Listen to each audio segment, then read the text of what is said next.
Hello guys, I am Samarth and we are in PS study time, and today I will teach also Sanskrit, and I have learned a little bit more Sanskrit, so I will teach you the Sanskrit little more ahead, and we'll talk in Marathi from now to, and little not so much, but I have little only teached Sanskrit.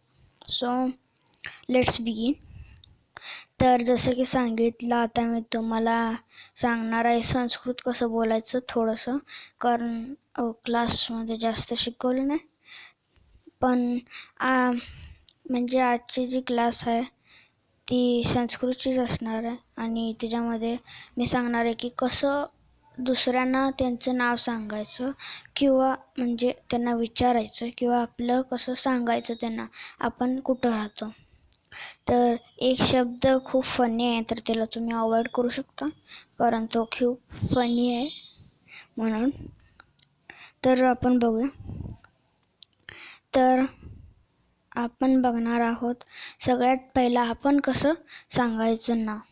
आणि आपण नाव सांगायचे असते की आपण नाव म्हणजे आपलं नाव माहिती आहे, नाव सांगायचं असते मम नाम समर्थ हे. आणि जर आपलं हे आपण कुठं राहतो ते जर सांगायचं असेल तर लिहायचं आह मने नाजुरी नगर वस्ती. मी जिथं राहतो तिथली ही आहे, मनेराजुरीत मी राहतो आत्ता सध्या तर.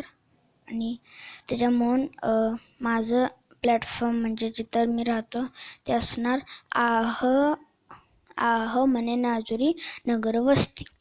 जर कुठल्या पुरुषाला म्हणजे पुल्लिंगला जर विचारायचं असेल तर आपल्याला म्हणायला लागेल भवान कुत्र वस्ती.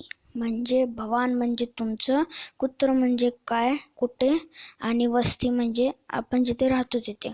आणि जर कुठल्या मुलगीला विचारायचं असेल तर म्हणायला लागते भवानी कुत्र वस्ती.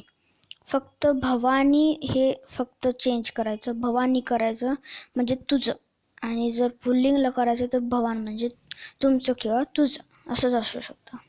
तर पुल्लिंगला विचारायचं भवान, आणि स्त्रीलिंग यांनी मुलगीला विचारायचं भवानी. फक्त कुत्र वस्ती हे तेवढं सेमच असणार आहे. तर हे होतं मी संस्कृत शिकलेलं.